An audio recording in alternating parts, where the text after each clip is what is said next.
الحاقة ما الحاقة وما أدراك ما الحاقة كذبت ثمود وعاد بالقارعة فأما ثمود فأهلكوا بالطاغية وأما عاد فأهلكوا بريح صرصر عاتية سخرها عليهم 7 ليال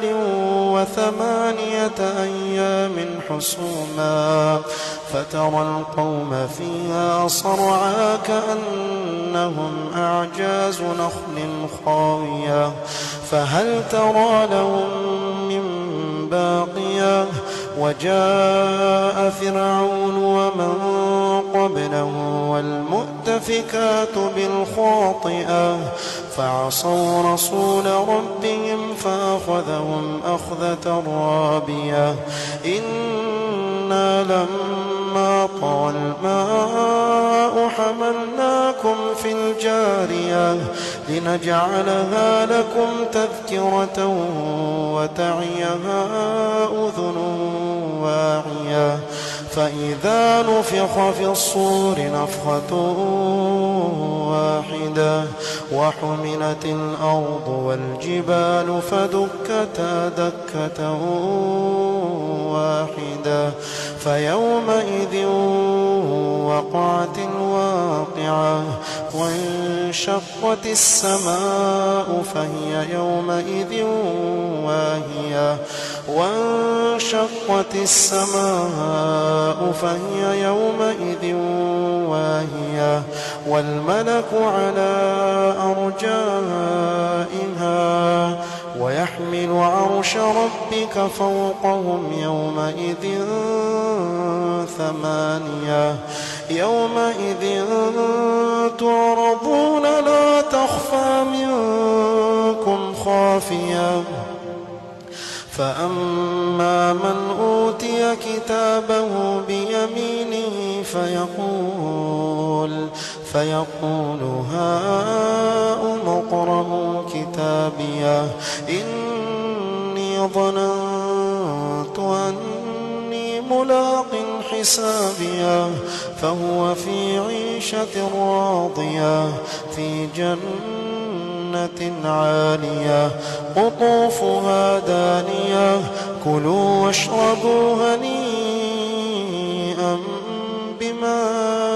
أسلفتم في الأيام الخالية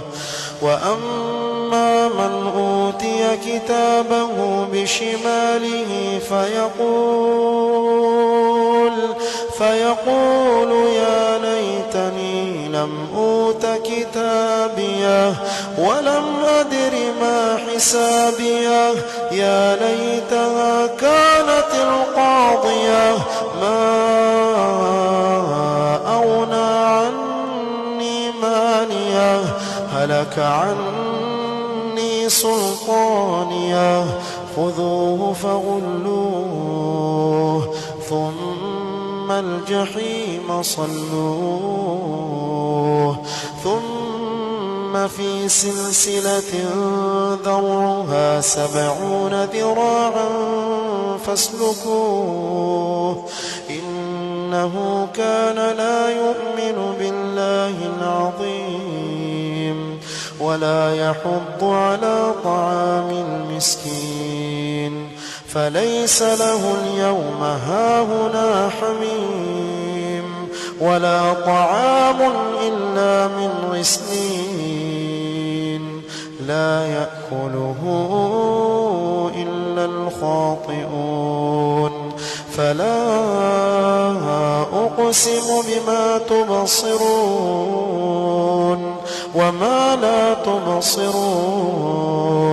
إنه لقول رسول